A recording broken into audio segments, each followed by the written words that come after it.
This is the first cut reactions coming through from our experts. Well, ahead of the F&O expiry today, we have Siddarth Bhamre, Director of Alternate Investment and Research at InCred Equities now with us. Siddarth, thanks very much. Good afternoon. Prashant here. What is the screen and the numbers in terms of rollovers, etc., telling you as we wrap out another series and begin another one? Good afternoon, Prashant. Thanks for having me. Not necessary that always high rollover numbers should be good. So this time we are seeing that Bank Nifty rollovers are less. We all knew that Bank Nifty was underperforming. And now since last 4-5 trading session, it has shown outperformance. So if numbers are less, which is good, and I'm seeing less rollovers happening in Bank Nifty, rollovers are pretty average in Nifty. So more than those numbers, I believe stronger hands not going short in this market has been quite helpful. So all in all, it seems to be a decent rollover, nothing to worry much about at current levels. Okay. All right, got that. Siddarth, pleasure having you with us. Thank you. Where do you think the support now looks solid for the Nifty? Has it moved up?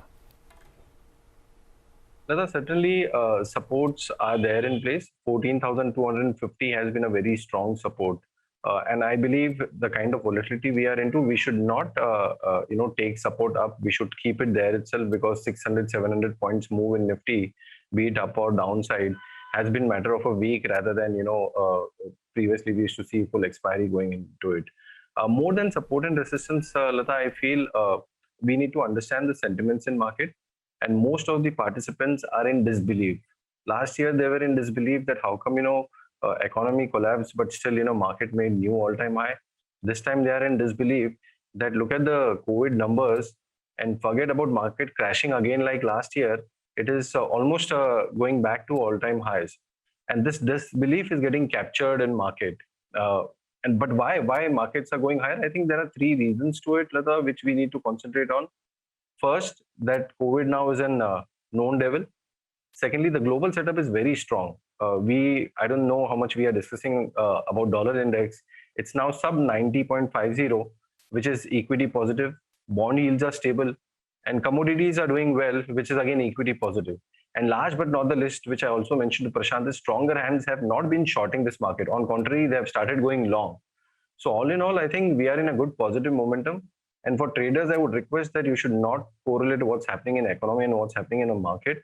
There can be a divergence, and that divergence can remain for a long period of time. Okay. Well, Siddarth, I just have to read out this realization price to the net realization per bike to our viewers. I mean, that's brilliant. It's gone up to 73,400 compared to the year ago number of 68,700. Now, that's a handsome beat, you'll have to say, or a handsome improvement. This is despite the fact that they have had commodity prices. So they're probably able to push on some of the input prices, as well able to save on other expenses, so that the EBITDA, the realization per unit of bike has also improved for Bajaj Auto. So good going over there.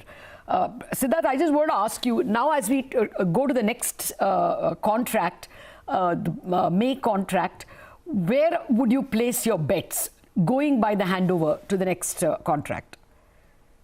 I'll be very stock specific, Lata, here. If you go right, then it was very easy to go long at 14,250, but the way market was correcting, not many would have gone long. So the risk reward ratio now is not as favorable as it was, near 14,000 odd levels. But I would not short this market till the time stronger hands are not shorting. Now, where would I go long? You were talking about Bajaj Auto. This space, and I'm talking from positional perspective. I'm not talking from today or next trading session. Two-wheeler space is looking attractive to me. We are also seeing metal stocks doing well. But for metal stocks, I would say positional traders should not be there. More of intraday traders, BTST traders can be in metals. There is an inverse correlation between banking and pharma. And if banking is doing well, then pharma ideally should correct. But interestingly, last 4-5 trading sessions, Lata, banking stocks have done well, but pharma has not shown any major correction. So there are names within pharmaceutical space where I would go long. And if I have to be very stock specific and give trades to your viewers, then I have two names. and I would be more into mid caps because I believe market would consolidate with positive bias and mid caps would gain the limelight. First stock I want to mention is Granules. Now Granules, we have seen that it's consolidating since last 1.5 months in a narrow range, and when it's going up, we are seeing it's going up on a very high volumes. It is forming long position, and when it's coming down, it's coming on low volumes with long unwinding. This is a sign of a strong stock, and I believe the stock would breach its near-term resistance and move higher. That's what data is indicating. So I would suggest go long over there. The other name which I want to highlight is Bata India. Again, not exactly mid cap, but semi-large cap stock.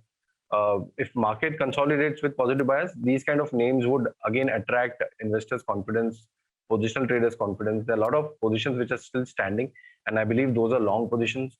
Technically, also on weekly and daily charts, Bata has shown a bullish hammer pattern. So that's positive. So one can go long over there with the target and stop loss mentioned on your screen. Important disclosure over here that these both stocks I have recommended to our clients. Bata is interesting. It's come up above an important level. 1342 is an important level, which it has just crossed. I mean, last couple of days, it's there, a 0.25% lower right now. Siddarth, interesting conversation, interesting chat. Appreciate you joining in and running us through what you make of things. 40 points on the Nifty, 14,905. We'll take a very quick break here. We are back, and we'll be joined on the other side by Trideep Bhattacharya, Senior Portfolio Manager, Alternate Equities at Axis Asset Management Company. Back in 2.